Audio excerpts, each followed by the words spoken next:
brought to you by ITIL।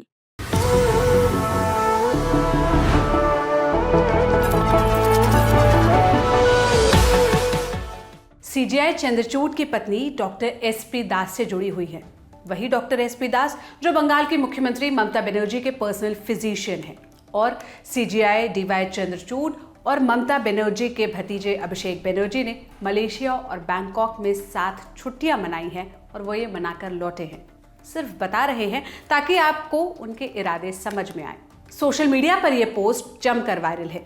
इस post को Kolkata case की हियरिंग और उस पर सीजीआई की टिप्पणी और फैसले से जोड़कर शेयर किया जा रहा है।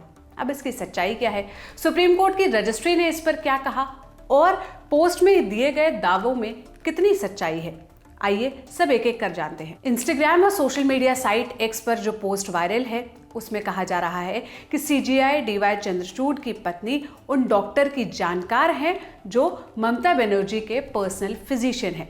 इसे शेयर करते हुए एक यूजर ने लिखा, सीजीआई की दूसरी पत्नी कल्पना दास जिनकी 2008 में शादी हुई थी, वो डॉक्टर एसपी दास की भतीजी है। ये रिश्ता क्या है? क्या यही वजह है कि सारे सीबीआई और ईडी के केस सुप्रीम कोर्ट में सुनवाई के लिए झूल रहे हैं? इसी तरह के दावों के साथ ऐसे कई पोस्ट वायरल हैं।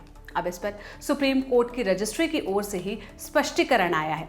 उन्होंने अपने आधिकारिक बयान में कहा, कोलकाता केस पर सुप्रीम कोर्ट की सुनवाई से पहले एक्स पर एक दुर्भावनापूर्ण ट्वीट प्रसारित किया गया जिसमें भारत के मुख्य न्यायाधीश के परिवार के एक सदस्य को बंगाल में एक मेडिकल लॉबी से जोड़ने का प्रयास किया गया था। ये तथ्यात्मक रूप से गलत है और न्यायपालिका को बदनाम करने के प्रयास से फैलाया गया। इस संबंध में दिल्ली पुलिस के पास शिकायत भी दर्ज कराई गई है।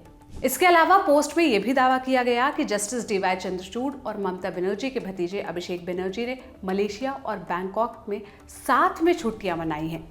अब इस पर इंडिया न्यूज पर छपी एक रिपोर्ट है जिसमें सूत्रों के हवाले से दावा किया गया है कि सीजीआई ने जब से सुप्रीम कोर्ट में कार्यभार संभाला है, माने साल 2016 से आज तक, वो किसी भी निजी कारण से या छुट्टियां मनाने के लिए विदेश नहीं गए। वो केवल आधिकारिक कारणों से विदेश गए हैं और तब उनकी पत्नी उनके साथ नहीं थी।